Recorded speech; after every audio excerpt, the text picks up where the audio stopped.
નમસ્કાર, આપ જોઈ રહ્યા છો સ્પાર્ક ટુડે ન્યૂઝ। સમાચાર સુરતથી મળી રહ્યા છે। સુરતના લોકોને પણ મહાકુંભ જવા માટે વોલ્વો બસની સુવિધા મળી છે। ગૃહ રાજ્યમંત્રી અને વાહન વ્યવહાર મંત્રી હર્ષ સંઘવી દ્વારા બસને પ્રસ્થાન કરાવવામાં આવી હતી। ઢોલ નગારાના તાલે મુસાફરોનું સ્વાગત પણ કરવામાં આવ્યું હતું। સુરતના મેયર દક્ષેશ માવાણી, ધારાસભ્યો પણ આ કાર્યક્રમમાં ઉપસ્થિત રહ્યા હતા। લોકોએ કહ્યું કે સુરતથી આ સુવિધા મળી છે, સરકારનો ખૂબ ખૂબ આભાર। સાથે જ લોકોએ એવું પણ કહ્યું કે અમે કુંભ જવાની આશા છોડી દીધી હતી, પરંતુ સરકારની આ જાહેરાતે અમને ખુશી આપી છે, જેને લઈને મુસાફરો ગરબા રમતા પણ જોવા મળ્યા હતા।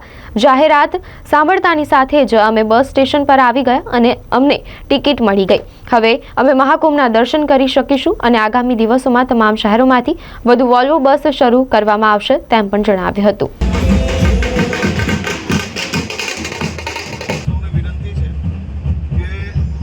પ્રશાસન દ્વારા જે માહિતી આપવામાં આવે એ માહિતીનું સંપૂર્ણ રીતે પાલન આપણે લોકોએ કરવું જોઈએ, જેથી કોઈ પણ પ્રકારની બીજી તકલીફ પડે નહીં।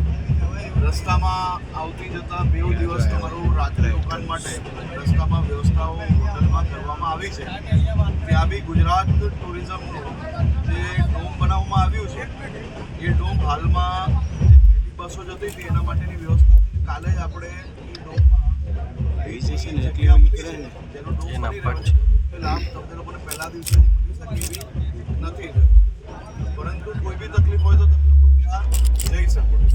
પરંતુ ભીડભાડમાં કોઈ બી પ્રકારે ત્યાં જતું જ રહેવું, આગળ જતું રહેવું, કલાક 2 કલાક હશે તો બસ તમારી રાહ જોશે।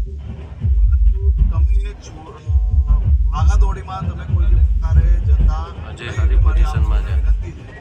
બની શકે છે કે ચાલવું પડશે, કારણ કે આપણે સૌ સમજીએ છીએ કે 10-15 કિલોમીટરનો જે રશ છે ત્યાં સુધી બસ જવાની પરમિશન નથી। આપણે યુપી એસઆરટીસી એટલે કે ત્યાંનો યુપી સરકારી બસ છે એની માંગણી કરી છે તમારા સૌની વ્યવસ્થાઓ માટે, જેટલી મળશે એ રીતે વ્યવસ્થા આપશે, પરંતુ તમારા સ્ટોપ પછી થોડી ઘણી ચાલવાની માનસિકતા જોડે જ આપણે સૌ લોકો તૈયારી રાખજો। એટલે જે તમારું પહેલું સ્ટોપ છે એ સ્ટોપથી કુંભ સુધીનો જે રસ્તો છે ત્યાં સુધી પૂરતી ઊંઘ વચ્ચે રસ્તામાં લેવી જોઈએ, જેથી તમને લોકોને ત્યાં આખો દિવસ સારી રીતે તમે લોકો આસ્થાનું સંપૂર્ણ તમે લોકો અલગ અલગ જે આપણા ત્યાં વ્યવસ્થાઓ છે અને ખાસ કરીને જે મંડળો દ્વારા સેવાકીય કેમ્પો છે અને અનેક જગ્યાઓ પર જે આપણા મહાન સંતો જે લોકો હાજર છે તે જગ્યાઓ પર આપ લોકો આરામથી જઈ શકો અને પૂરો તમારી આસ્થાનું જે ડૂબકી છે એ સારી રીતે મારી શકો તેવી આપ સૌને શુભકામનાઓ।